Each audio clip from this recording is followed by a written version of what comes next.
Hey, welcome back to another Mind the Mic podcast. I'm your host Shubs here with a legendary human being. They played a bit of NRL for a few clubs. Unfortunately, injuries halted their career, and the star wasn't able to shine as bright as probably he had hoped, and many others had. But still, there's still a star there, and the star is shining bright on social media, and he's helping people with their bodies. Anthony Cherrington, cuzzy, what's good, my man? What's going on, brother? Thanks for having me, man. Pleasure, my brother. For anybody that has never heard of you, brother, can you give us a little backstory, either take us back to a young Anthony Cherrington, where you from, all that kind of stuff? So born and bred in Sydney. Yeah. My parents moved over here in the 80s. I went straight out to eastern suburbs, and yeah, pretty much grew up, along the east coast line of Sydney. We did travel a bit because Dad was a removalist. What are your parents, brother? Can you what are they? Both Māori, yeah. Both Maori, yeah. Both Māori, yeah. Both from up north, Ngāpuhi. Yeah. When they first came over to Sydney, obviously they didn't have no friends or family over here, so they sort of like built their own, I would say, community. And we resided in the, like, I don't know if anyone knows, but the early day in Māori that moved to Bondi, I heard about, like, I got some whānau there, all the Maoris that moved to Bondi back in the days. Yeah, that was pretty much, my parents or their generation. So long story short, I grew up around the beaches, went to primary school there, went to high school there. Yeah. And yeah, man, was always a sort of sporty kid. I grew up in a household full of, siblings. I had two older brothers in the house, and then one older sister and one younger sister. But yeah, we were always very. What's the head, brother? Did you lose one, or you see the head? Yeah, did you lose one of your siblings, or they were still? No, not lost. It's tricky. It's a tricky situation. It's just one of those tricky ones. Like, if you want to dive into that, we can. We can if you want, brother. Go on. Yeah, how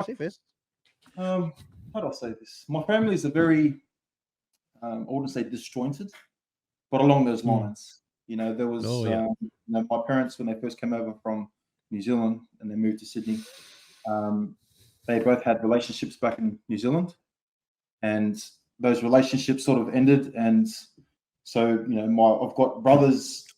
Oh, your parents had different relationships. Sisters. Yeah. So my only full sister in my family is my youngest one. Okay. And the rest have all got either different mothers and fathers. Yeah. Love you, mum and dad. Love you, mum and dad. Aunties. But yeah, bro, like, it was, like, when I say had, it means, like, it just basically means, like, I always forget, who was in the house in this year, because, I moved in 30 different houses before I was 30, bro.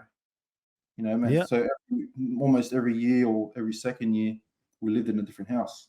How many primary schools did you go to, brother? Because I tell people a story about, like, myself, but anyway, you? I went to maybe 6.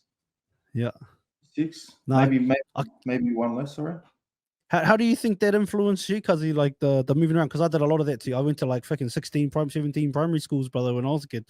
But I was like pretty naughty too. I was, but like I always think, like, when I was sort of talking on your bus, brother, I remember I said to my baby mama, like, when we lived in our house for like 2 years, and I was like, "This is the longest I've ever lived in a house." Like, you know what I mean? One place in my whole life, and I'm like in my nearly 30. She's like, "What?" Crazy. So, how did that influence you growing up? Because it did, bro. I've never had a close. The friends that I have now are from high school. My last years of high school. I don't have any friends from primary school. From the age of, from kindergarten all the way to, I would say, year 7. I always left friendships, circles, or I never really made friends, bro. And I was because of home life, I feel like I was a very outcasted kid as well, because I was different to everyone. I went to a Catholic school at Matcherville called St. Agnes, and my last 2 years was hell for me there, because I got bullied every day, and I hated it. And the reason why was because, like, I didn't have any roots there. Like, they didn't know who I was. I was just, and that sort of that primary school life just led to me sort of struggling in high school as well. I was really struggled to find friends. When I say, our family was very sporty. I was a good swimmer when I was young. I started swimming when I was 8 years old, and I went. Ooh, hey. Bit of a I went to torpedo. Yeah, bro. And I was going to nationals as a young Fuck kid. it So out. That's pretty mean. Yeah. I was this brown kid. There was only me and another Tongan lad in my my swim. Yeah, because they'd be pretty white a lot of the times, eh? The gun swimmers a lot of times. Exactly, bro. So just think about it. If you pause and think about it, all the differences that I had with a lot of the kids were just it was too full on for me, man. And then because I had those differences, and then my house wasn't rooted in the ground, we were always moving. Yeah. Never planted. Never planted, bro. I really struggled. That first half of my, when we dive into my NRL career, I struggled for, a good 10 to 12 years, just trying to find my feet and, hold a relationship, whether it be a friendship or my partner, and know how to treat a relationship, know how to be calm when, everything's going off inside my head. So, but yeah, bro, I grew up in the eastern suburbs area. Yeah. Went to you would have seen that place change, eh? Cuz since you were young then, or yeah, definitely. See the different world now, eh? I go out there, bro. It feels alien to me now, man. You know what I mean? You grew up there. I grew up there. I know the street like the back of my hands. But if I go out there now, different shops, different buildings, different apartments. I took my kids for a drive the other day or the other month, and I was just driving past pretty much every house that we stayed at. So, I lived at this house, I lived at that house, and it was pretty much, a 5-minute drive going down towards the beach. So yeah, like that. Although it was good and although it was fun, going to different places and knowing so many different places, it certainly did affect my childhood, and it took a while to shake those cobwebs off, I would say. I wonder, do you think when you spoke about relationships in there, because I've always thought this too. I don't know, like having a similar childhood and just growing up all over the place, and never being planted. That I'll sometimes be I guess afraid. I don't know. I've never really had the full on questions with myself, but that a relationship or a friendship was always going to end because of, you know what I mean? So it would never be forever. I don't know. I would always think that eventually this is gonna, either I'm gonna mess this up or sometimes I'll just mess it up on purpose to, before it fucking ended anyway because I have to leave or whatever. Did you ever have those feelings or nah? Just me? Yeah, that's exactly right, bro. That's exactly how I felt. My first 2 relationships with women were shot, bro. I was already failing before I went into there because of that feeling. I didn't appreciate the fact that they were just navigating through a relationship just as much as I was. I was in my head oh, they're gonna leave me, they're gonna leave me, they're gonna leave me. And the only thing that through time and getting older, and I would say somewhat getting wiser, time's been the only friend to me when it comes to that. But me 20 years ago, bro, I was struggling, bro. From 15 to 25, I couldn't hold a friendship, I couldn't hold a relationship. I was pretty much just by myself, just trying to figure out things. And I've always been one to sort of try and fit in because I was always alone. Even though I was trying to fit in with my friend circles, and it just even cruise, bro. I just catch myself sometimes laughing at the things that I used to do. Very immature, bro. Yeah, cuz all good. We're growing now. Hey, we learn now. Still learning. Why would I do that? What was I up to?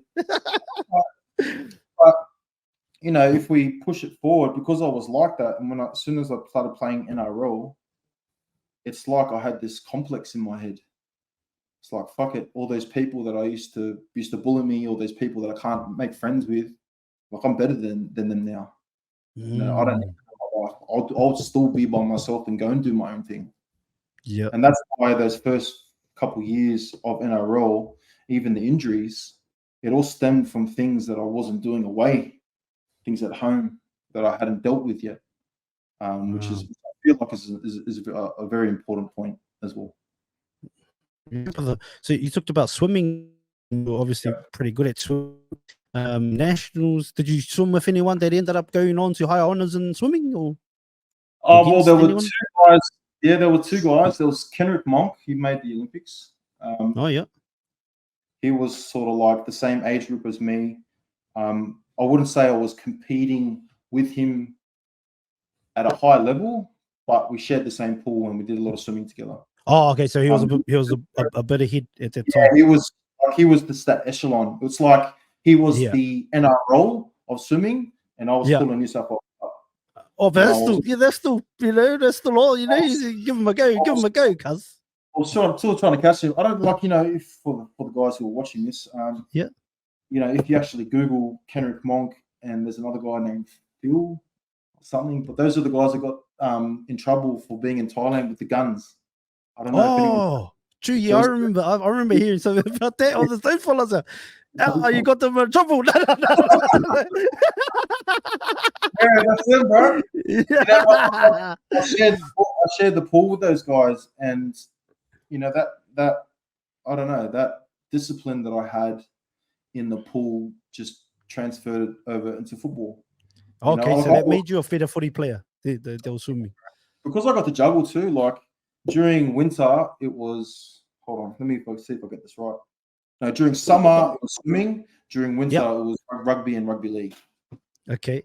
So it was always going back and forth, and my fitness from being a swimmer would transfer over to playing footy, and then the strength that I found in my legs from footy would transfer over into swimming.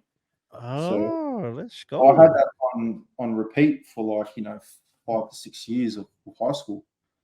But I always said this too, bro. Like if I knew how to run, because my fitness, I struggled running on the footy field because my fitness was shot. I was so bad. Like I didn't know how to fucking run, bro. Like I'll get up to top speed, I'll be fine. But I always said this: if I was as efficient as I am in the water that I was on land, I would have been a fucking 10 times better footy player, bro. Straight up. True.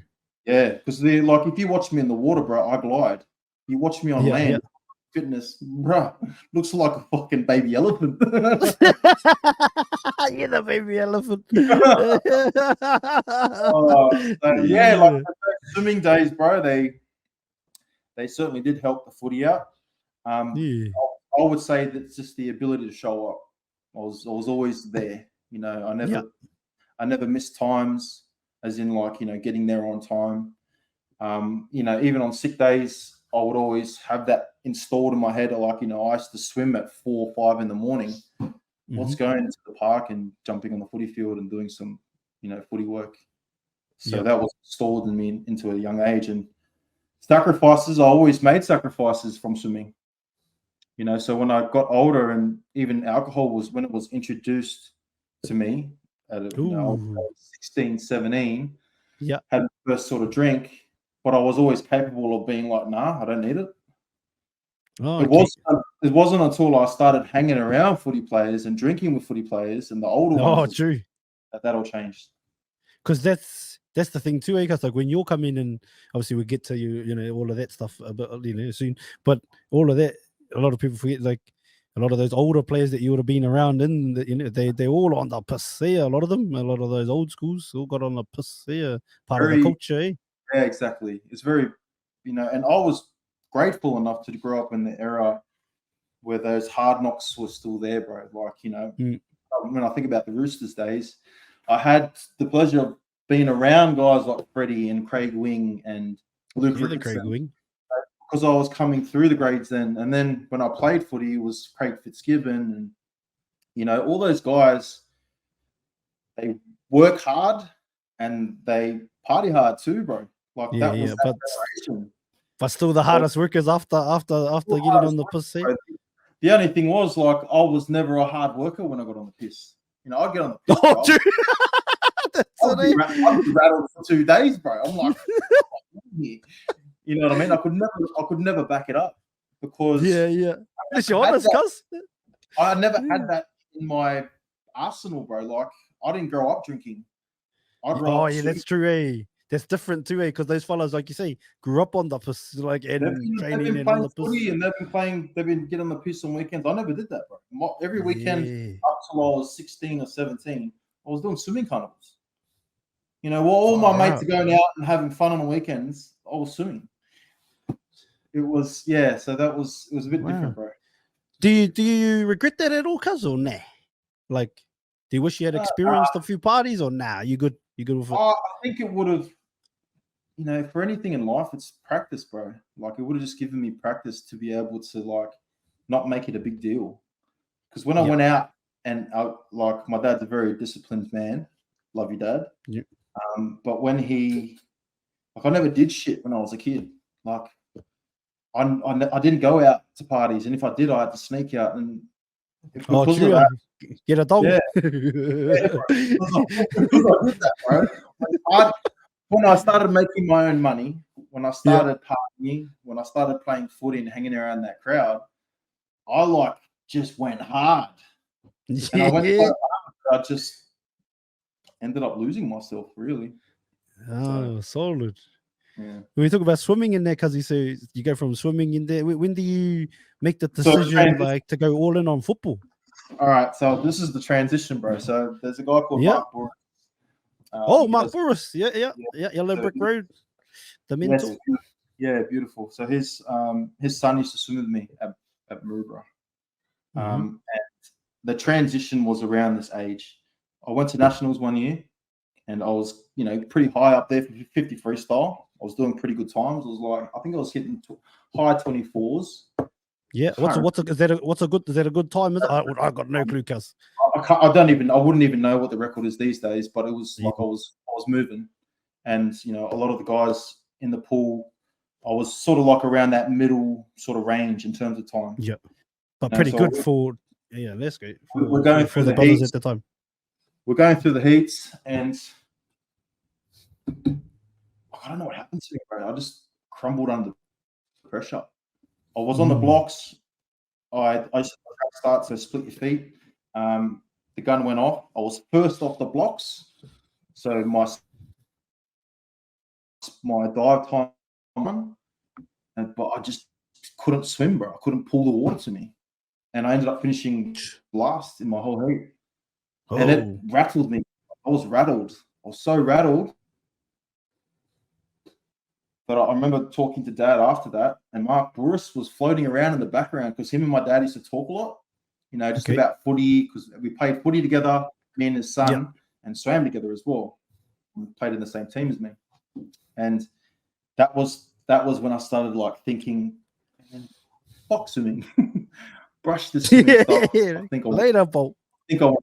I think I want to play footy now. And that's when I sort of, my brain was like, okay, I'm not worried about the pool so more. And that was around 15, 16. Yeah. Yeah, maybe around that age, maybe a little bit younger as well. But yeah, that's your dad at a lot of them, brother? Was your dad at a lot of those? You said your dad was there. Was your dad at a lot of your swimming in that too? Yeah, he was. Yeah, that's pretty cool there. You know, especially be Maori, be like, yeah, fucking swimming. What's this shit? You know what I mean? Like, that's pretty cool there. You know, you should be out there on the football field. That's me. That your dad was like that, brother. That's awesome. Well, my dad was the one who pushed me to do swimming. You know, to start off with, and I don't know what came. I actually never asked Dad this question, but you know, his support for the swimming pool was high, bro. Like, he drove me to swimming sessions pretty much, you know, most mornings. He was always there to pick me up. Yeah, and he was always there on the weekends. Even though my dad was a very disciplined man and all that sort of stuff, he was very good like that too, as much as well, which is you know, it's a blessing. And you don't get to realize that stuff until you look back on it as well. But that transition, bro, like I said, was around that 15 age mark. I started like sort of pushing swimming into the background, and I started going forward a little bit more with footy, and just sort of, I wouldn't say like chasing the dream of footy. It was more like I wanted to hang around the footy boys more. So my environment was less swimming, and I put myself into footy a bit more. No, solid, brother. And who are you playing for? This like you playing for a good school, or you're like, are you getting scouted? You working reps or anything? Once this starts happening, Paddington Tigers is the club that I played for. So a lot of NRL players came from out there. Actually, no. Yeah, maybe 4. James Tarmo, Blake Ashford, Brett Lane, and who else? And me. I think that was it from our team. But we played again. We played in the Māori South. boys there. Yeah, we played in the South Sydney comp, but we were from the Roosters to the east side. Oh, okay. Okay, so when we played against South Sydney side and that mascot Jets side, they had all the Tongan lads that were playing for South Sydney Rabbitohs. Well, see? Yeah, so essentially, bro, it was like us, Paddington Tigers or Roosters, playing against South Sydney mascot Jets. So that was the rivalry that we had coming up. Up until like age 16. And then my dad. Who were some of those guns, my brother? Who were some of those guns on the Tongan on the mascots? Sammy Latu, Eddie Pettyborn, Eddie Paya, Tuli Talanoa. Yeah. So they were just sort of the same, bro. There was sort of like 5 handful of players, but you know, we all grew up playing against each other, which is why the footy was so good in our comp. Yeah. Yeah. No, mean brother. Yeah, it was sort of like then lo and behold, I ended up leaving a private school, which was called Waverley College, and then I went out to Endeavour High School, which is the rugby league school in Sydney out at Caringbah, to be with all my footy. My footy team was pretty much out there, and I wanted to go and play with them and go to school and start playing footy a little bit more. Dad left back to New Zealand. I went and stayed with my brother at Bexley, which is sort of like, you know, around the corner from the school. I wouldn't say around the corner, but close. And those 2 years I had at Endeavour, that's when I was like really chasing to be a footy player. You know what I mean? So that's where I feel like my school, honestly, playing Endeavour, and you can pull up the clip if anybody wants to watch, 2006 Arrival Live Cup Grand Final. That sort of game pretty much put my name on the map. I ended up scoring 2 tries at the end of it. And all you could hear during the whole last 10 minutes was my last name, Cherrington. The longest arms in rugby league. Cherrington scores the winning try to win the game for Endeavour. And, you know, going out to Endeavour and going to that school, you know, I look at how fast it fast-tracked me to NRL, because Phil Gould was the commentator for that game. And Phil Gould was working with the Roosters back then. And you know, I still remember the training session during pre-season for 2008, where I was training with all the boys, with all the grey boys, and he walked up to me during a training session. He's like, "Are you ready to play NRL this year?" And I was like, "Yeah." You know what I mean? This young kid. But that's sort of where rugby league sort of skyrocketed for me. So 2006 finished high school, played that Endeavour game. Then the next year, I was playing I always played in the Roosters from development all the way to Harry Matthews, SG Ball, Josie Flegg. So these were the Flegg years, 2006 and 7. 2007, I got pushed up for the Roosters. New South Wales Cup. New South Wales Cup. And I was just playing good footy, bro.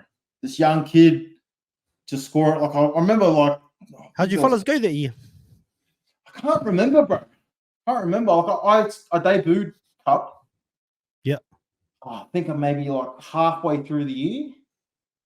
And then was there a few young players that were guns too coming through with you in that team? Yeah, we had Martin Kennedy, Antonio Winterstein, the young crew, Antonio Winterstein, Dave Huller, Blake was gone, Brett Lane. Yeah, so our Flegg's side only had Stanley Wonga. Yeah, there was a handful of guys that they pulled from Flegg to go up to New South Wales Cup. Yeah. But when I got pulled up, they kept me there, and I just stayed there pretty much for the rest of that 2007 season. And I was playing good footy, bro. I was playing really, really good footy, actually. You know, I remember at the end of the year, because Freddie took over coaching that year. So Chris Anderson was the coach for the first half of 2007. I don't know if you remember. He brought in this rule for the club. I don't know what the fuck was going on in his brain. But he tried to make this one marker rule or Roosters, and that was the standard that we had as a club. Okay. So only one marker, not two. It's like, what the Only fuck one. only one. Everyone was like, bro, this shit ain't gonna work, and it didn't, bro. Like, we had He was trying to revolutionize the game. You can't revolutionize shit, mate. Keep the basics, fuzzy. Anyway, so Chris Anderson, he was probably like Politis has gone, fuck this bloke. Yeah, later, Mo. Get rid of him. And then at the end of the year, Freddie took over for the last 5 games. And like, as you know, Phil Gould and Freddie are very close. So there was talks because of how good I was playing for Cup of me playing NRL, bro. So I'm playing for New South Wales Cup, bro. I can't remember what happened. I think it was the last game of the year for New South Wales Cup. Ended up finishing it. So we were on Mad Monday. This is how Mad Monday. Yeah, the Mad Monday. So like, this story is so funny, bro. I was on Mad Monday with Newtown Jets, and we're drinking up, partying. We're about to head off to the next place, the next venue. And then I get a call on the mobile. I'll pick it up, bang. I'm like, hello. He's like, Chero. I was like, who's this? It's Freddie. It's like, yeah, what do you want, mate? Flying off my head. He's like, mate, I need you at training. I want to debut you this week. You think by telling any kid, bro, that they would be like, yes, we're fucking gonna fucking debut. We're gonna fucking debut, mate. First grade, let's go. I was on Mad Monday, bro. You know what I mean? I was like, I was umming and ahhing. I couldn't believe it, bro. Umming and ahhing. I'm like, do I really want to play in RL or do you want to go and party with the boys? Anyway, I ended up telling the boys, and I ended up going back home and recovering, and then I went to training that week. So I was supposed to debut against South Sydney. 2007 still, eh? This is still 2007. 2007, yeah. I was supposed to debut against them, and then I don't know what the fuck happened to me at training, bro. It's just like everything switched off. And I did this one drill with the boys. We were just doing like some quick turnarounds and then take off first 3 feet. But when you turned around, you put your arm on the ground. Anyway, I ended up slipping out because my arm was on the ground. My shoulder ended up popping out. So I'm like carrying the shoulder. I'm like, oh, what the fuck's going on? Anyway, I went to see the physios. Physios are like, mate, there's nothing wrong with you. Like, get back out to training and you'll be fine. I'm like, nah, there's something wrong. Anyway, I ended up doing a grade 2 AC. And they were like, we're not playing this week. Go and rest your shoulder. We'll get a preseason and we'll look after 2008. So that was the end of 2007. And the thing that really things me, like it really gets me, I wouldn't say emotional. Yeah. But like I never, out of all the teams I played in NRL, I never played South once, ever. And then I ended up playing South, in my last year of NRL. You know what I mean? So it's funny how someone up there is sort of looking down and gives you those little things to look back on. Yeah. But anyway, fast forward 2008, bro. Toyota Cup. I ended up going hard in Cup, and then ended up making my debut, which was mad. You know. Yeah. Who you play against, brother, and what's the feeling like? And how do you get the call? I can't remember what the feeling was like. I remember being excited, but part of me always knew I was going to do it. Yeah.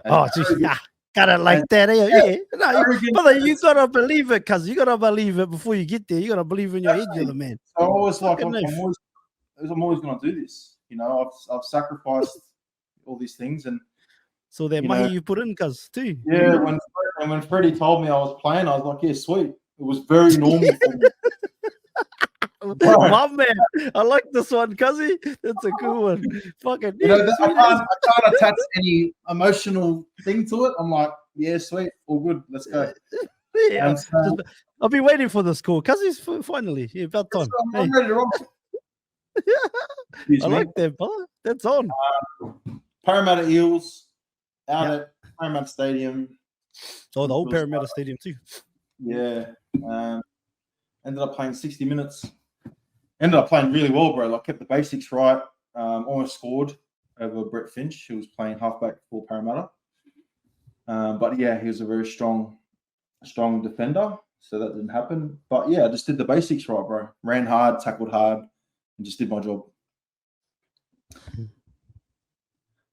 Yeah, I mean, brother. So I like that, brother, because when you have these combos, a lot of the brothers like, "Fuck, brother, it was everything. It was like I'd worked for," and da. The bro's just like, "Yeah, about time, all good." That's cool, brother. It's different. And people will say it's cocky, but who cares, brother? You put the work in. You know what I mean?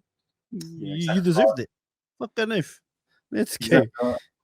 And it was good, bro. Like that first year of NRL was just me sort of putting my foot in the door. Yeah. Like those first couple of weeks, it was a blitz. Like I went over to play the Warriors, and I played a little bit of game there. Up the walls. This me like, hard, cuz the Warriors I just those first, I don't know, 10 games, bro. I just kept having these touches. I kept doing like just shit that I've always done as a kid. Yeah, I was always a good basketballer. Yeah, I'm always good with the ball in my hands, and I was just doing these freaky passes that people were just like, how the fuck does he do that sort of shit? And a lot of my game was emulated from guys like Ali Lawatiti and Sonny Bill and guys that could hold the ball with one hand and then pop it out. Feletti Mateo, like those guys. But that's what I did, bro. Like, and Roosters never had, besides Sedamata Sarr. Oh yeah, Sedamata, yeah. Yeah, I can't remember too many players that sort of played that in that generation I was in. Well, funny you say basketball too, cuz, because I was talking to Aureni Ai. I don't know if you know him. That he used to play rugby for the Blues and all of that. But he used to play with Ali when they were kids. And he said Ali played like first. He played for their rugby club. But Ali was better than his league. Ali was his best sport was basketball. And then Feletti talked about that on his podcast too. That basketball was the one of the things that made them so skillful. I think remember Sione Famuina used to be pretty simple with offload too. Like again, basketball players there as well. They're like. Or like to circle back to Bondi, like I grew up in Bondi, and if anyone knows, Bondi Pavilion used to be a basketball court back in the day. So I was always around basketball before rugby league, before swimming. Oh, even before? That's good. And my older cousins, which are my brother's best mates, but we call cousins, obviously, as you would know. They were all mad ballers. They could have played for Sydney Kings. One of them could have went over to America if you wanted to. They were that good. I was always surrounded by it, bro. So I'd go down to the court and just watch them play. And I just knew just from watching like how to move with the ball in the hand. And then when I went to high school, because I went to Waverley College, like basketball was one of the main sports there as well. And so all the kids they would fly kids from overseas, bro, from Europe to our school just to play basketball. And bro, I was surrounded by these kids that were just mad like basketball, bro. And I just loved playing ball at lunchtime, and then that just sort of went into football, like I said. And makes so much sense, brother. Sure, yeah, when I was playing, like, I wish I could get these clips, bro. Straight up, yeah. Some of the things that I was just doing, bro, like it was freaky. Even me, I watched back, and I was like, how the fuck did I do that shit, bro?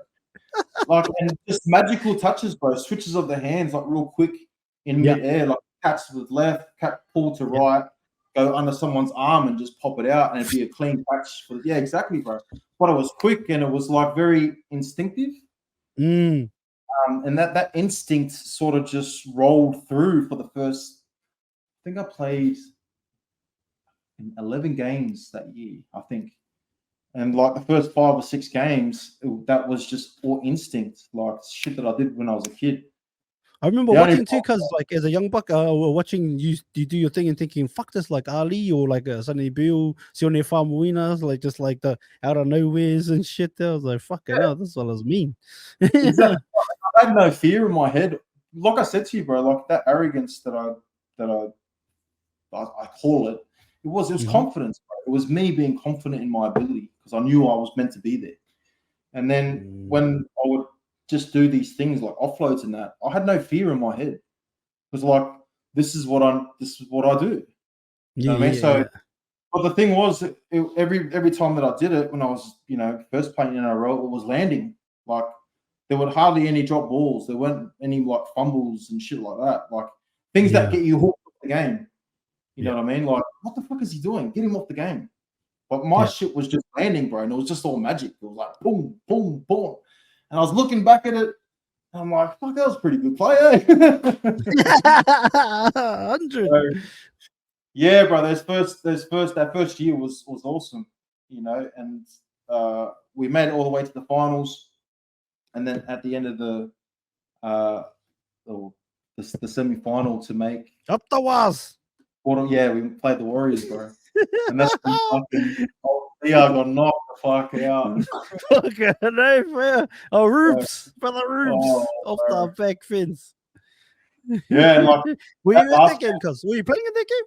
Yeah, started. But I was sick, bro. Something happened to me, man. That game was like a blur to me, G, but also like, you know, being a Warriors fan, like just like fuck, that was all the boys. Well, I pulled it up and watched it on YouTube, bro, and I just watched myself and critiqued my game. I'm like, bro, like I looked like shit.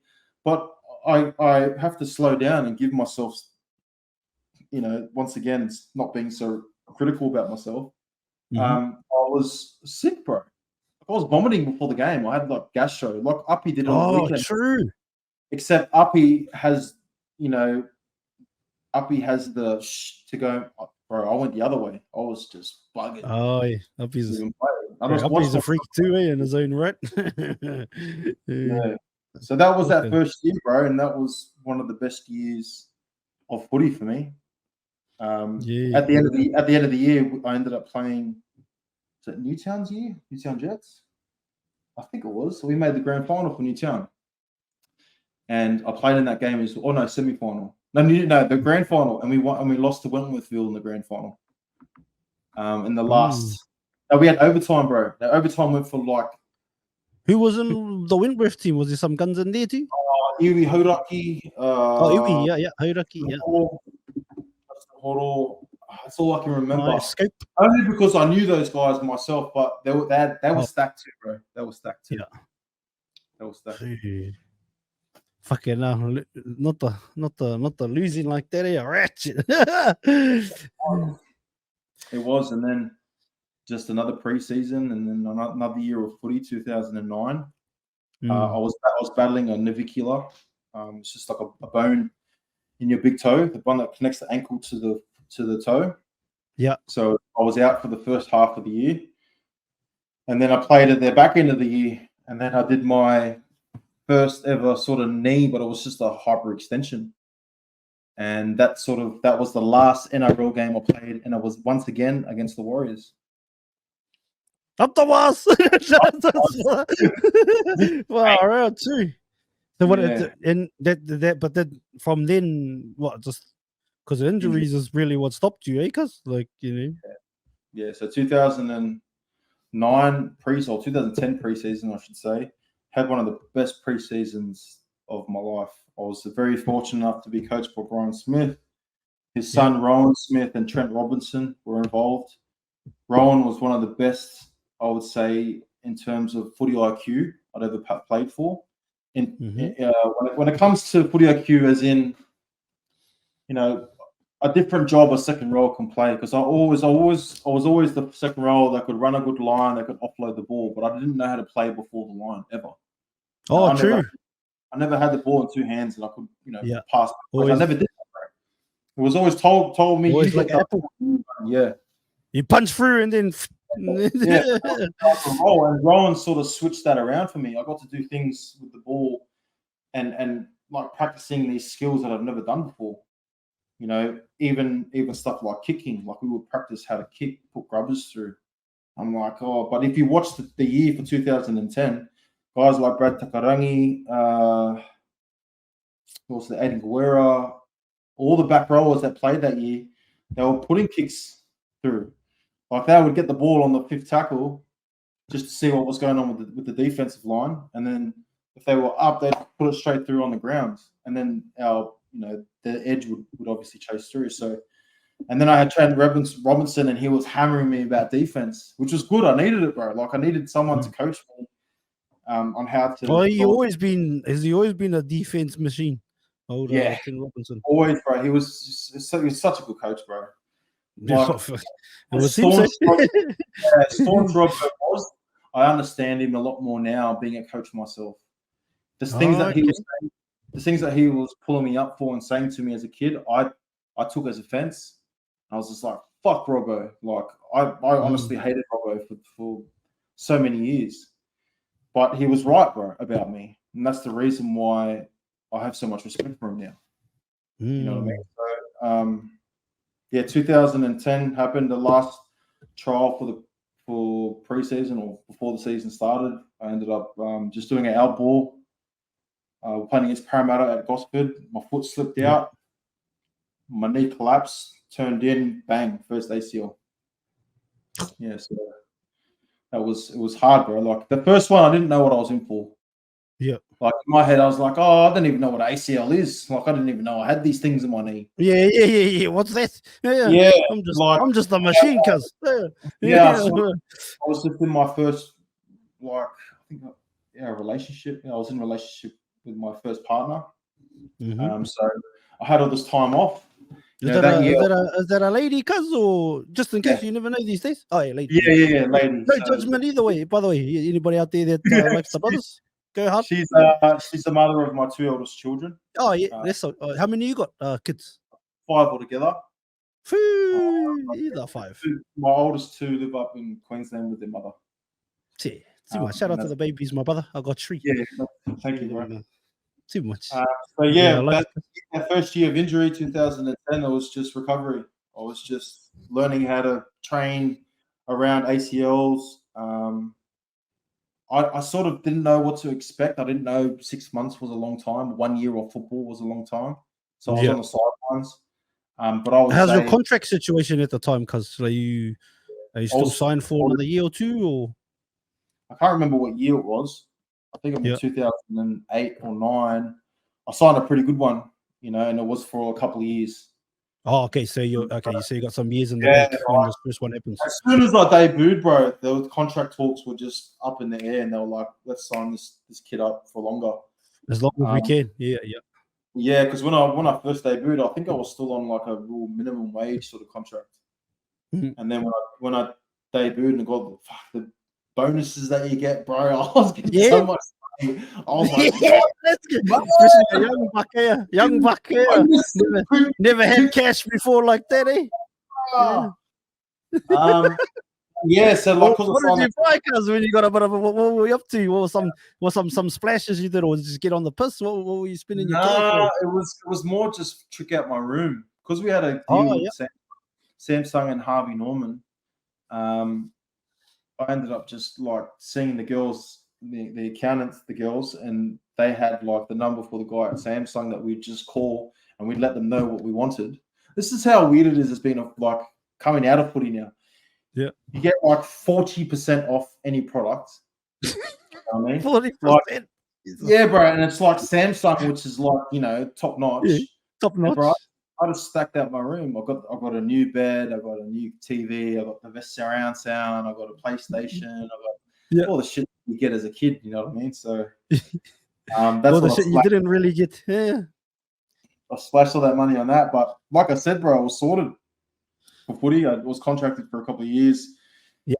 So I wasn't too freaked out about what's next. It was more like, okay, I'm just going to get back from this and I'm going to have a good year and play in NRL again.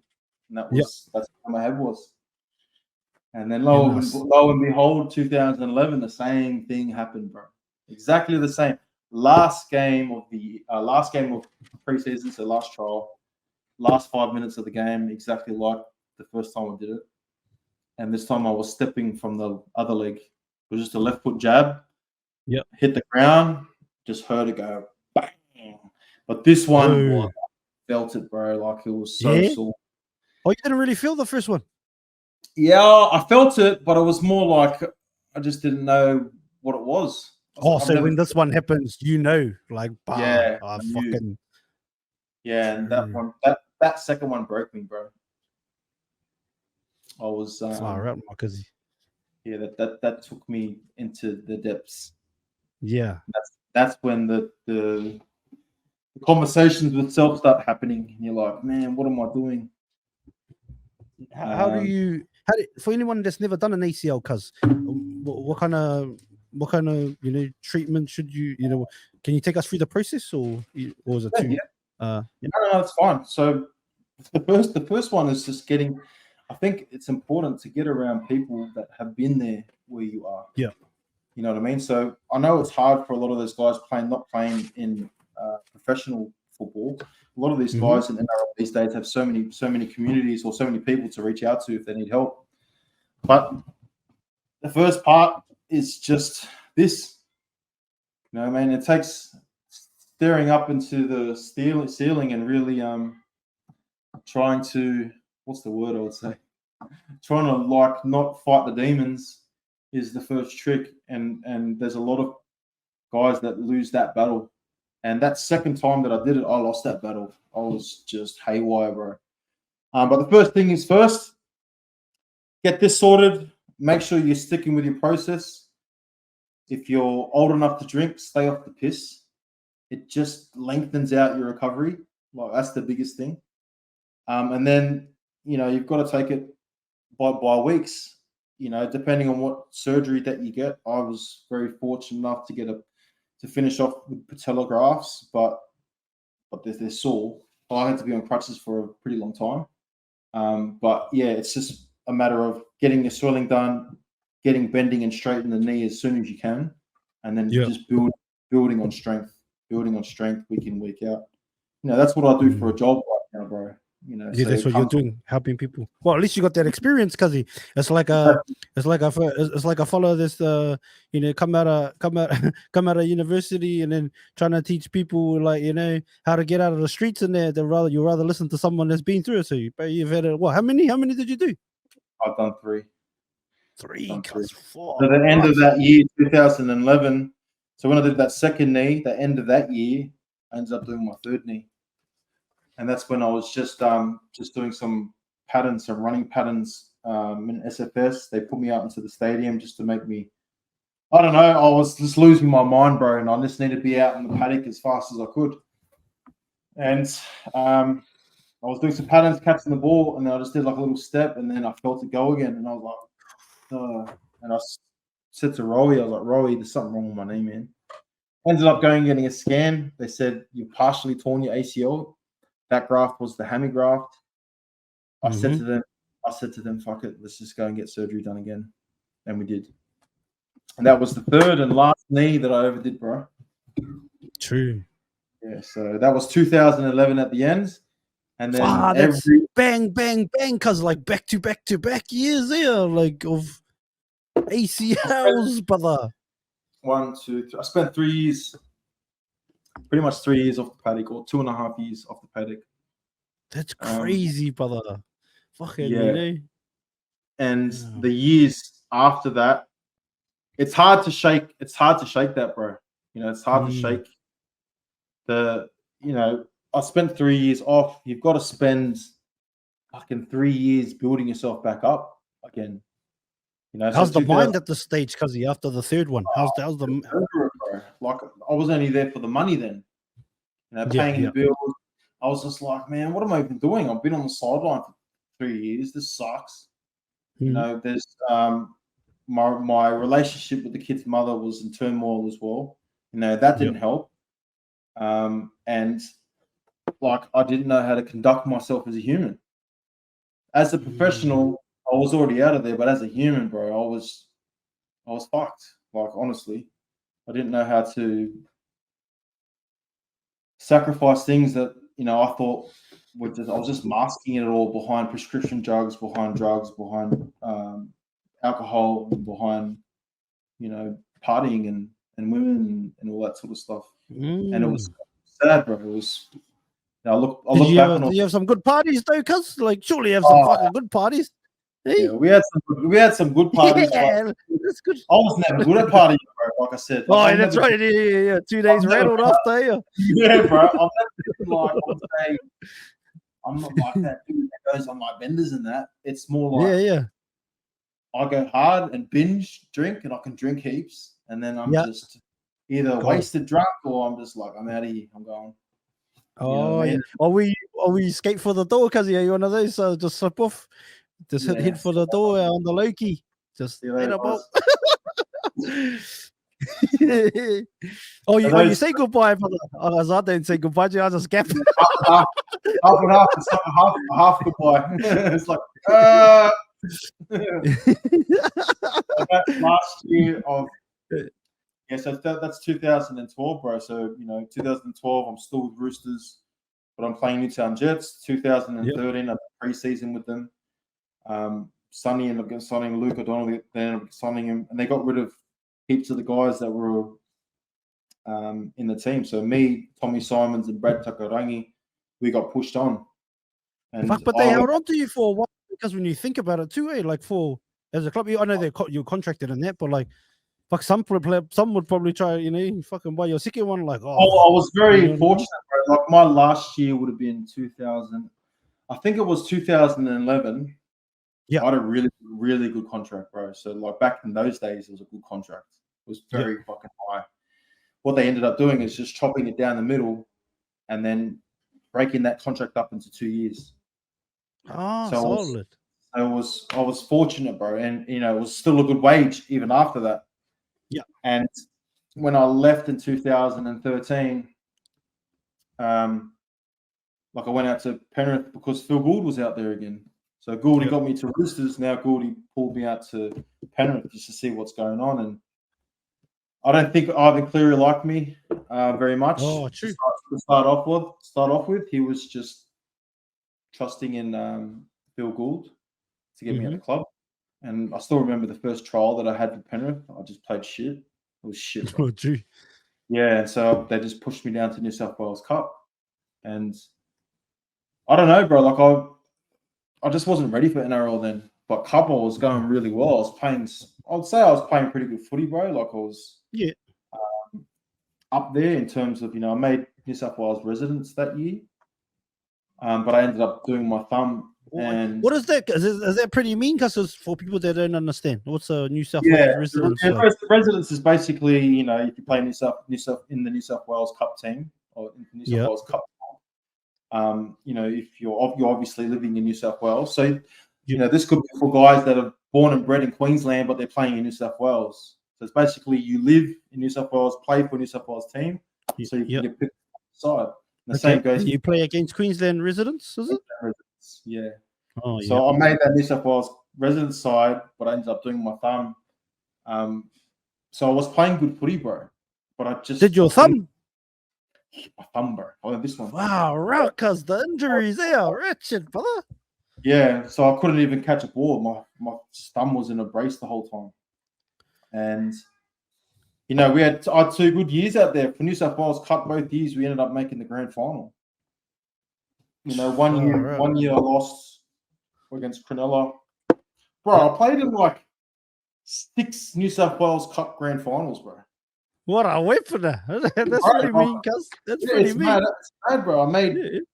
I made 3 for Newtown Jets. I played 2 for Penrith.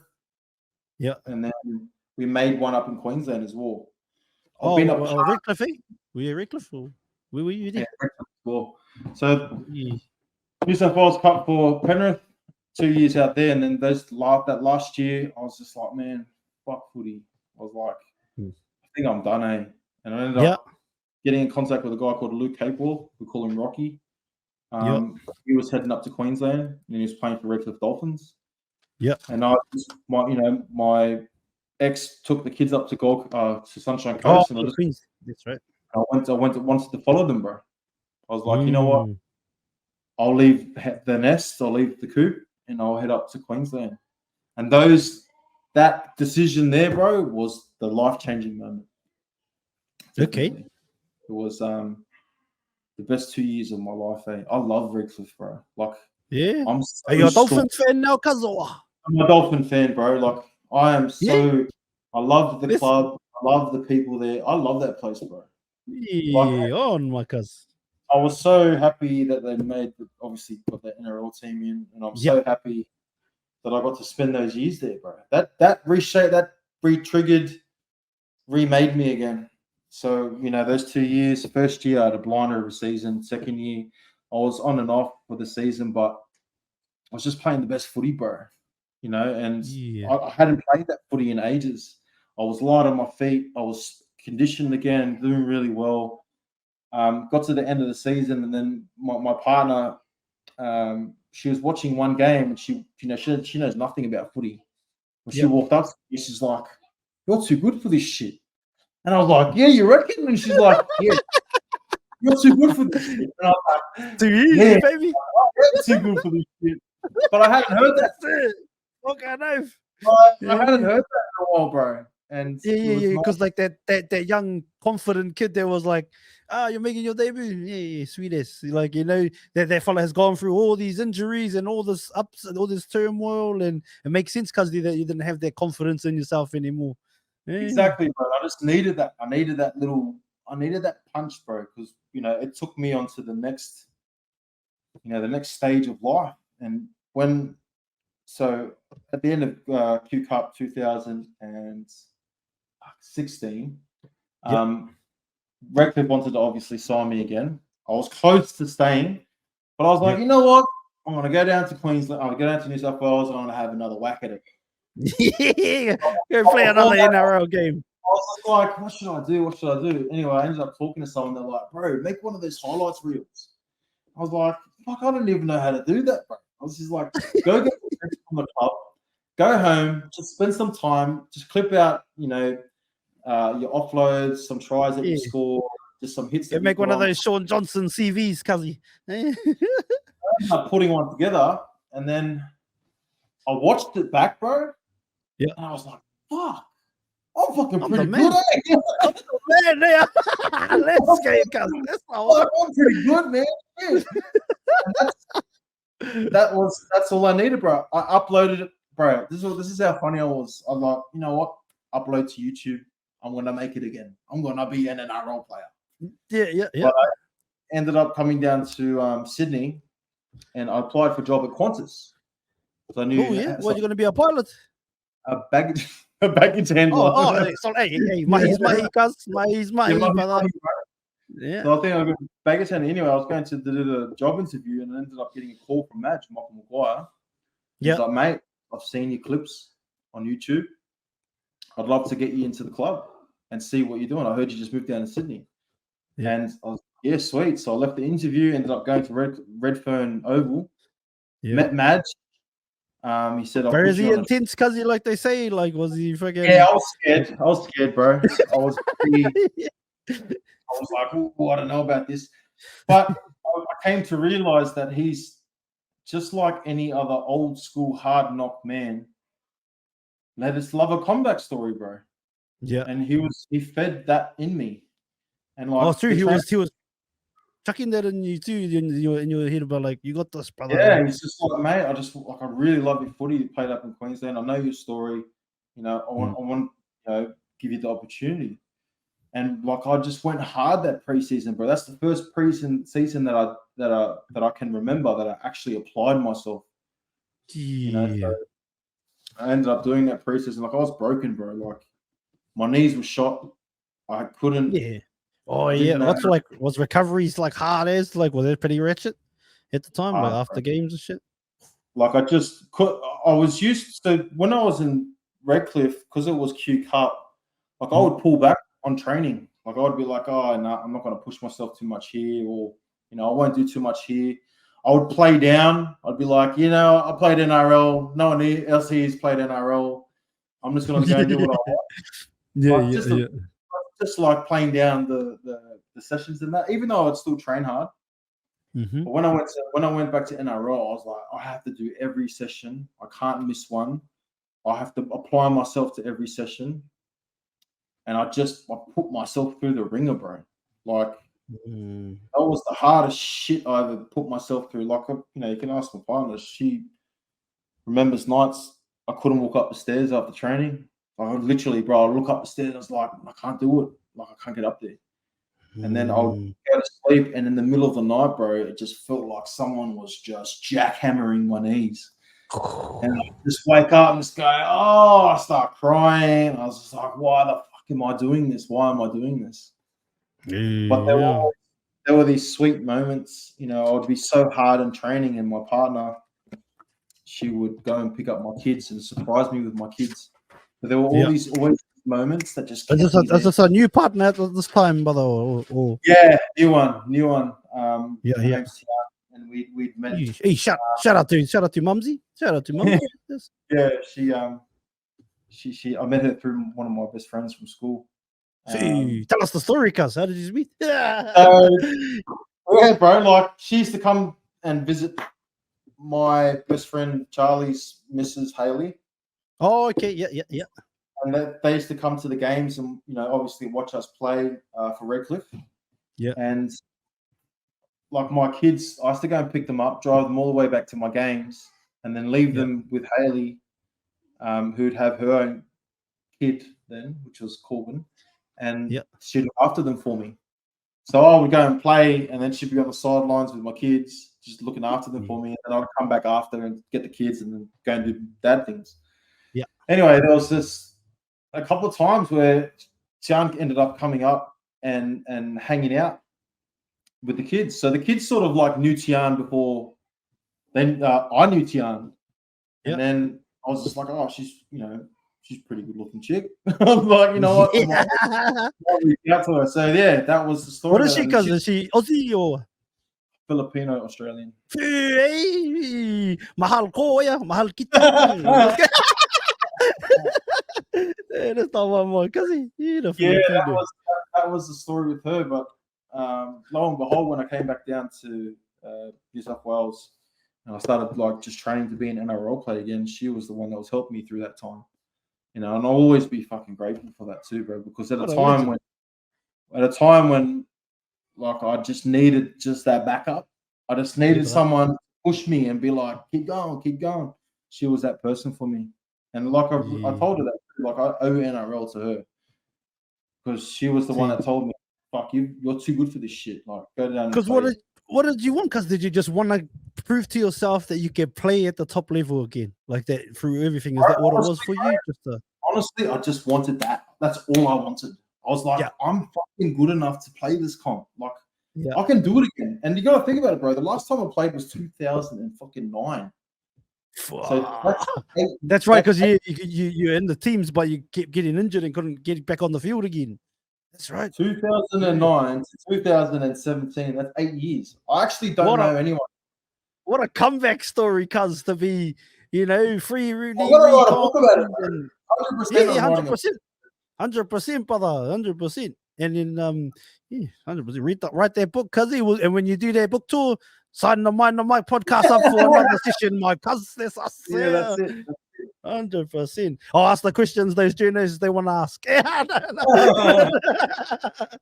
Or they're not allowed to. Yeah, exactly right. It's on, brother. What an inspiration. They took me over to Nines, which was a trip. I was like, fuck, this is mad. I had the gear on. I was like, fuck yeah, this is shit. I'm back. And then, I had a couple of games in New South Wales Cup. I kept playing good footy. And I was just doing my job, bro. And then Madge was going to play me one weekend, but something happened. But then he told me, he's like, I'm taking you up to North Queensland with us, and you're going to come and play. This is when I remember everything, bro. Remember when I said when I was young, I didn't care. Now, bro, it broke me, bro. I was just sitting there, I was crying, and I was like, fuck yes, this is the shit. Like, this is the feeling that I wanted to feel. You know what I mean? And I was in, like, when I had to come up and get the award, like, I even get emotional about it now, bro. But when I had to come up and get the award, the jersey, the debut jersey, like, all the boys knew. I was looking at them. I was like, they knew how hard I was working for this. Like, there were sessions, bro, conditioning sessions on the first week. I couldn't even run straight, bro. I had to turn around and fucking run backwards. Shot, bro. They were gone. I couldn't run.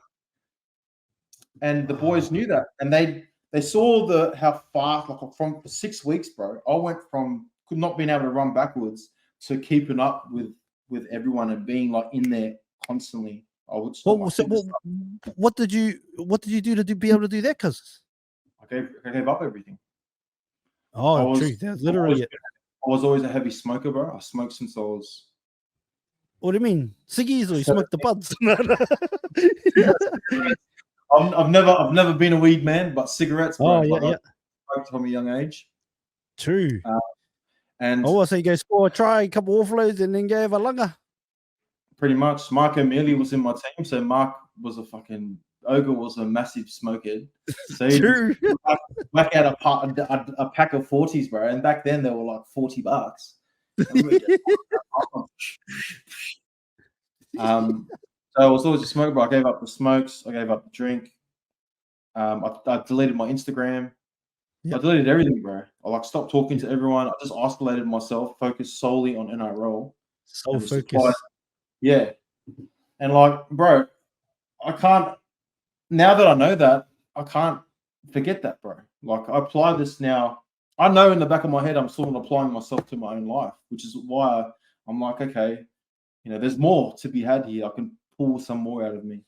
But like I said to you, bro, when I got up and got that jersey, I was looking around and I remember seeing Cody, I remember Cookie, yeah, even Sato.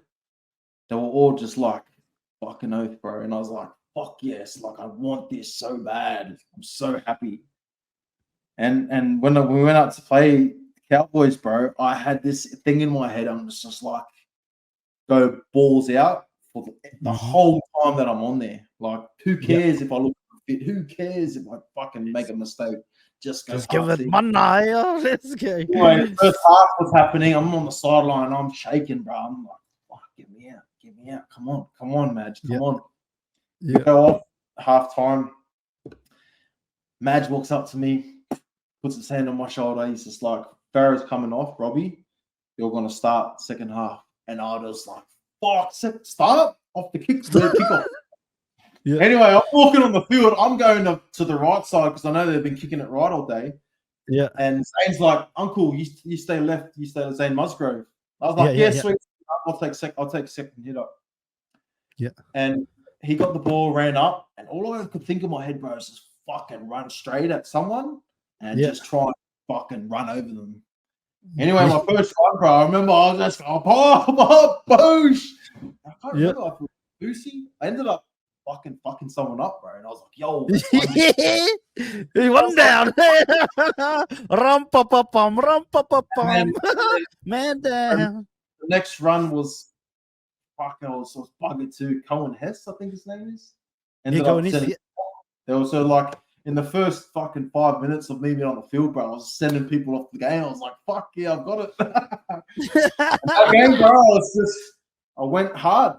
I just went hard. I had no, even though my knees were sore and even though, I was a little bit older and slower, and I was just like, fuck it, I'll just go hard. And that was my first game after 8 years. And it was a good one, bro. So I ended up playing 6 games, maybe 6 games that year. A couple of good games, and what happened in your mind, brother? You just you achieved it. Was it I made a foolish mistake. I wanted more. South were good to me. They gave me the opportunity again, and they offered me another year. But I wanted more. I wanted more out of footy now. I was hungry for more.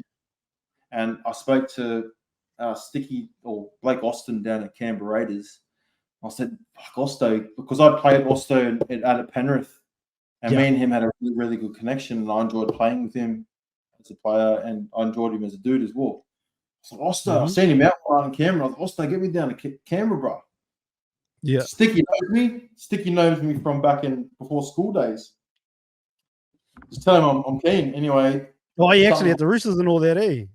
Yeah, so he was there before Chris Anderson. Then Chris Anderson was there for that year, and then Brad Fuller took over.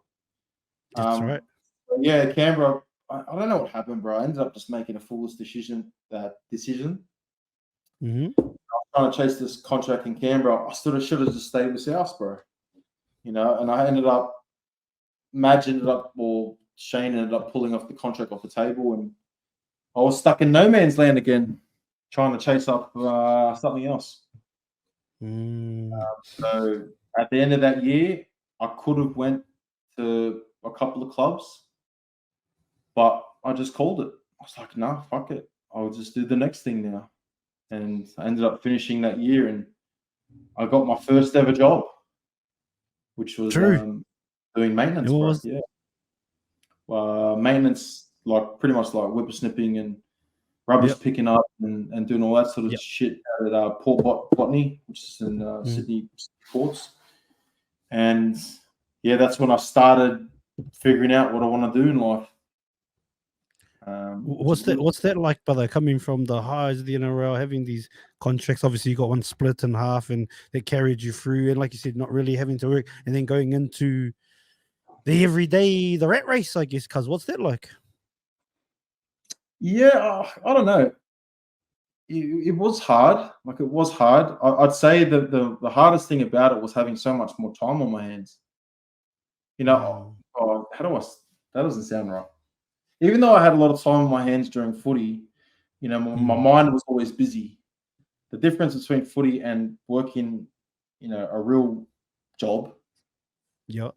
as someone would call it, is that like I was lost, bro. Like mentally, you know, I didn't know how to, because there's no schedule. Even though I'm going to work and doing the same thing, but there's no schedule to keep to. So I lost all rhythm. You know what I mean? My But training you've had that all your life, though, eh, brother? That like since bro, you're in school and all that, or even at school, it's all regimented. it's regimented. The structure, the routine. You know what food to eat. Even training, bro. Like having to learn how to train my own self. That was fucking hard, bro. Like, Yeah. you can't train like that your whole life, bro. I can't go in there and lift and do mad sprints for the rest of my life. I'm like, it doesn't, because if you try to do that with a job that's hard, like you end up just burning yourself out, bro. Like, and to take off my hats to a lot of those guys that do play Q Cup, New South Wales Cup, and they're working all day and they're going and playing cup footy on weekends and doing heavy training sessions in the afternoon, bro. It's so hard to keep to, bro. So that was like, but I was fortunate, bro. Like I had 1 year, I wouldn't say 1 year, I would say 6 months working with this crew called Environmental Waratah Environmental Services. This guy called Daniel Buckley. Thank you, Daniel. He's from out of Canberra. He gave me an opportunity to play out there, but you know, I was earning $600 a week, bro. I've never experienced that before. You know? What the fuck is this, bro? I can't even fucking scratch my own ass with this money. Fuck, I shouldn't say like no, but it's true. It's the feel. You're just expressing how you felt at the time, because like obviously it's all relative to that time, and like you said, you come from getting fucking money. You know, just you get train, you play, do the game you love, and obviously injured as well, but you're still getting paid to come back to fucking $600. What the hell? Yeah, I get you. Not believe it, bro. So $600 a week, and like I was very bad with my money the last couple of years. And were you like working your ass off too? Like, hey, that's all I get. It still wasn't hard, but it was just mind numbing, bro. Like that's what I meant by like I lost my mind doing that job, because there's not much to think about when you're walking down a street and you're picking up fucking rubbish off the ground. And like, bro, people would drive past, and I would my head to think what they would be thinking. And I'm like, I'm doing community service here, and this is like they're just thinking well, back home we call it PD. Yeah, the bro's done something wrong. So I ended up doing that for like 6 months, and then because I did my Cert 3 and 4 in fitness my last year of NRL. And because I had that in the back pocket, I was like, you know what? I might go and try and coach someone, like go do, be a part of the gym. And so F45, decide that 2018. Okay, the next year. So, the year after NRL. And I ended up very fortunate to go and meet this crew down F45 with Blakehurst. I got the job. He was very impressed with my resume. I was like, well, I didn't write it. A lady from the NRL read it for me. And I looked at it, bro, and I was like, fuck, I've actually done quite a bit of stuff during my footy career. But it's just like a lot of it was community related, doing the stuff. I'm not too sure what the community awards. But anyway, Had all the stuff to my resume, and I was looking at it, I was like, that's just a fancy way of saying I did lots of community work. And then ended up getting this job at F45, and that's when my love, I wouldn't say love for fitness. I don't like the fitness industry, bro. Like, why you don't like it? They're weird. They're weird. You're the weird. Yeah, fucking oath, cousin. This is Mind the Mic podcast where you can be who you are unapologetically, my brother. Let's go. So I don't know, bro. Like, they were just full of. Sounds very hateful, but they're very like, you've got to have the credentials. You don't know what you're talking about, even though you're experienced in footy. It's full of that, and then you've got that side of the fence, and then you've got the guys that influence, and they've got loads of followers, and they're so high up, but they're preaching things that I'm just like, bro, like, why would you preach that? Oh, but it's all shit. One side you're all shit, the other side you're all shit. And I'm in the middle, bro. Like I think about it, you know, there aren't too many guys that have played NRL that are doing online space first off, but there's a lot of guys in this industry. But you know, I was like them too. I went to F45, and the upbeat sort of like, you know, going around and being a woohoo girl, you know, counting reps. That was me when I first started off. Now, what I do now, it's totally different, and it's against the grain. Like, no one trains the way that I train, bro. And the reason why I do train the way that I train is because of my knees. Like, I'm chasing longevity, and a lot of these guys are preaching things that just go against my values and soul as a man. So that's and when a lot of the guys that are in the fitness industry, besides my bro Troy, who I'm sure you've seen his content as well, like, he's the only one. Yeah, the Savage. So he's the only guy that, well, he's my mentor, and he's pretty much shown me everything that I know to start off with. Oh, let's go. Yeah. So he's pretty much the reason why I'm in this industry. Moldy boy too, eh? Shout out to the Moldies. It's so cool. Honestly, bro, we think about this all the time. Like, we look at each other and we're like, high five, and we're like, bro, I can't believe we're doing this shit, eh? Like, cool, I'm so blessed to have, first off, the bro in that space with me as well. But then at the same time, bro, like, we're so different. Like, I come from footy. Like, the things that I've done in footy, not many people will ever understand or experience. Hence why. Has anyone ever done what you did either? Like, come back free knee reconstructions, injury after injury, 7, 8 years, nearly 10 years later? Like, people, I'll give you an example. Someone might comment when I first started going viral. Someone will comment on my shit. Yeah. And they'd be like, you don't even know, blah, blah, blah, blah, blah. And I took offense to it, bro. I was like, motherfucker, I've done 3 knees. Like, I know what a knee feels like. You might tell me from a scientific standpoint, and you might be smarter than me, but I'm telling you right now that I know how this feels. I'm the one that has to wake up with it, bro, not you. Yeah. Unless you've come back from being injured and played an elite sport once again, then that's the fitness industry, bro. That's what they're like. So even the guys that I look up to, you know, the men that are on the social space, guys like Andy Priscilla, Alex Hamosi, you know, they're not in the fitness. Like, they might be a part of it and they might help people in it, but they're more the business here. Bro. You know what I mean? Like, I don't mess with it, bro. Like, I don't find the shit that they do interesting. You know, I do have some things, like a lot of the guys that are in the industry are very, very wealthy. You know, they look after their families, and, you know, I am envious of that, but I'm not envious of guys that I feel like they're just fake, or they try to bring down other people. Okay. That's what They're stepping on people. Yeah, bro. It's like, bro, I'm a Māori boy from Eastern Suburbs, just trying to have a crack at this shit, bro. Like, yeah, fucking knife, and good on you, my cousin. Yeah, don't go too hard on me, man. Like, and realistically, bro, the more that it happens, the less I care. You know, I think that's the key, my cousin. give a fuck, brother. Who cares? Say you do you, my brother. Just keep doing you and let them suck a fat one. Yeah. Well, that's why, like, a lot of my content is going towards footy now. You know what I mean? Yeah. Sorry for the noise, bro. I'm just Bro, go hard, cuz fucking all good. And sorry, like sometimes it's like I just like if it gets delayed sometimes, so I don't know if I that's fucking all talk right. over you or whatever. Just tell me to shut up. All good. But yeah, That's all right. So what was I saying? Jesus. no, just talking about the whole fitness industry, brother, and just how people talk, like stand over, people and like sort of step on people, I guess, and put people down, and put you That's down, and how right. haters have come at you. Yeah, it's just haters, bro. And like I get it. You're always gonna have that. And I'm used to hate from being in footy.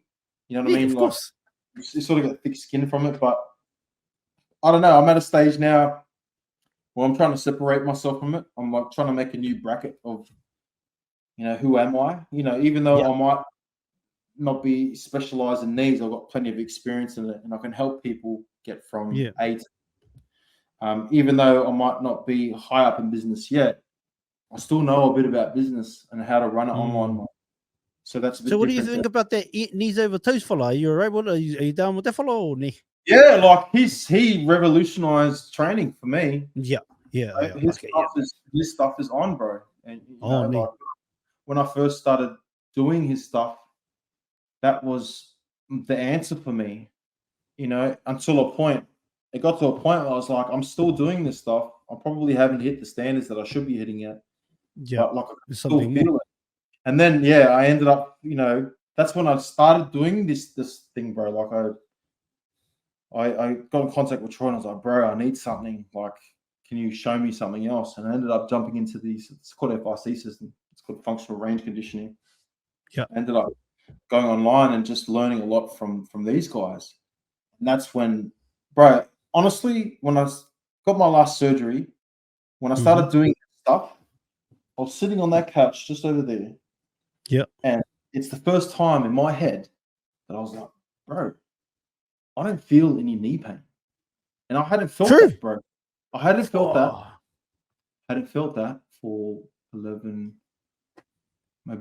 years. So that's oh why man. I started doing what I'm doing, bro. That's why I went down my route. Like, you know Yeah, what? but that's cool, brother. You've had the experience, like you said. You might not know all the knowledge, but you know Yeah. what it feels like, and you know how you've come from, where you've come from, to go back to playing professionally, to go through everything. And to be honest, Kazi, I think you're probably one of the best people to teach people, because you've not only you been through it, but you're also seeking the knowledge and trying Yeah. to learn more about Yeah. it. Well, that's So the gift now, bro. Gift is passing on the knowledge, but always trying to gain more and more and more of it. yeah. So is that You your know, mahi at the moment? Is around that space doing the that's all. That's all I do, bro. yeah. I'm very blessed with what I do. When I stumbled into this, like Mm-hmm. I didn't know I could make money online. I remember my first ever sale online. In my head, I was, what the fuck? Like, money can get passed through these things that we're doing right now. Yeah. And as soon as that happened, bro, I was like, man. And then ever since then, it's just been, learning more, applying myself into different things to learn, and yeah, just growing, bro. And that's where I'm at right now, and it's good, bro. And like I said to you before, the content that I'm trying to share is a little bit more streamlined, or I'd say like it's through a funnel where I'm trying to poke fingers at guys that are in the same position as me, have Mm. played footy, have had knees, that want to learn how to get mobility and strength going, and that wants to just feel no pain like me, bro. Like Yeah. I know That's all, cuz. so many men that fucking sit on their couches or sit on a seat or in their seat when they're driving their car or they're walking at work, and they're like, man, Yeah. my knees are so sore. I'm the guy, bro. Like, that's what I do. Hit him up, Fano. Anthony Cherrington, Fano. Hit him up. What are they typing on the socials, Cuzzy? How do they find you on the socials? What do they write? So everything's through me, at Chero, CHERRO __, or you can just type in my name, Anthony Cherrington. It's the best way to do it. But like I Yeah. said, I'm very in this online world. I'm very personal, so I like people to reach out to me and just have a conversation. So That's what I do, bro. Nah, beautiful, my cuz. Hey, I got a couple questions before we get out of here, my brother. Sorry, I've taken up a bit of your time there, my cuz. All good, brother. It's been an All honor, though. Okay, if you could only eat one kai for the rest of your life, it has to be a meal. You can't be like a bit from this, a bit from that. What do you choose and why? What meal do you choose See, for the rest of your life? I'm a meat man, bro, and I can live off steak and eggs. Steak and eggs every day. Every day. Carnivore. Let's Carnivore. go. That's my All shit, right, bro. then. Yeah, that's mean too, cuz. That's mean too. That's mean. If you could have one superpower, which one are you going for? Ooh, wow. Good question. Superpower. What I do already, bro. Heal people. Beautiful. You know Beautiful, what I mean? my If I could, there's so much suffering going on in the world these days. I feel like what I'm doing is I've been sent here to help heal people. That's beautiful. Because you didn't get to play as much games as a lot of the people that I've been able to interview so far. I'll ask this question a bit differently. Give me the top 5 people in the NRL that you've been around. So I wouldn't say top 5 players that you played with because you didn't get to play as much. You know what I mean? So, that you've been around either on the opposition team or you've just, you know what I mean? Or they've looked after you. These top 5 people, like these fellas are the bomb. Sia Soliola. Yeah, boom. Yeah. He was a mentor of mine, looked after me, took me to trainings, and I still talk to him these days. And he was always there, a rock, during my young days. Sia Soliola, I would say Craig Fitzgibbon, obviously. Yeah. And Sam Burgess, being at South. Yeah. I was like, fuck, man, he's a different cat. Yeah, what do you mean? What made him different? He's just got a presence, bro. Like, I understood presence because I have a presence myself. But when Sonny came to Roosters, bro, I'd never felt anything like that before as well. True. It brings a level of professionalism that you can't find. It's a gift to be like that, bro. And when he walked in the door and walked onto the paddock, you felt it. It's like, whoa, you could feel everyone just rise for the occasion of him, basically. And that's from him just being present. Yeah. You know what I mean? That for me was Sam Burgess as well. So those 4. You got one more? One more. Toby Rudolph. Oh, because did you Toby? Hey, bit of a larrikin, bit of a funny fella. Tell us about him. So my last year for Bunnies, last year footy, I got really close with Toby. So him and Tyrell Pulima on. Those are the 2 guys I got really close with. And then Toby, he ended up going up to Redcliffe and following in my footsteps because I sent him up there. I was like, bro, go to Redcliffe. You'll have the best time ever.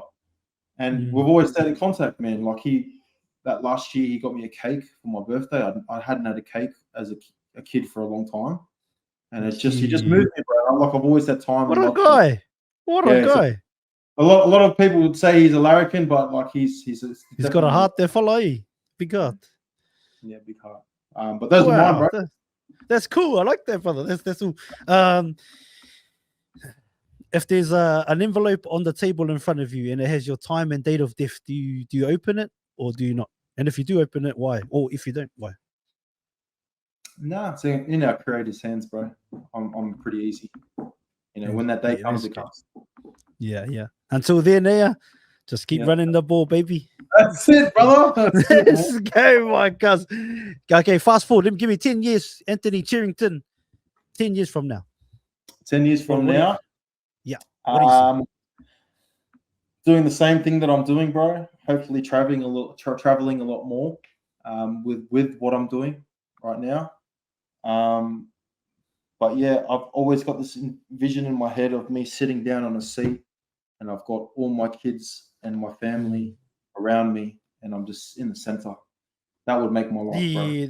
That's on, because I heard this this rich fella say like the true mark of success for a man should be when you grow old that your kids want to hang out with you. So that's something that I chase too, my brother, for sure. Like to have my kids with me when I'm older.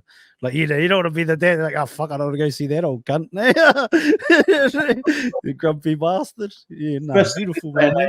Like I'm at an age now where I want to be around my parents more. And are they back home or are they back in Sydney? My parents up in Queensland at the moment. Oh, solid. Yeah, they're just getting older, bro. You know what I mean? Like, I want to be around them more, and I want their grandchildren around them more. But I just got this envision in my head, bro, that I'm just sitting on this fucking seat, and we take this beautiful photo, and I've just got everyone around me, bro, and I'm just sitting there smiling. And that's 10 years. It's gonna happen, my cousin. It's gonna happen. It's gonna happen, my brother. You gotta just like when you're a kid and you pictures like making your NRL debut, and you got told you're debuting this week. You're like, yeah, I know.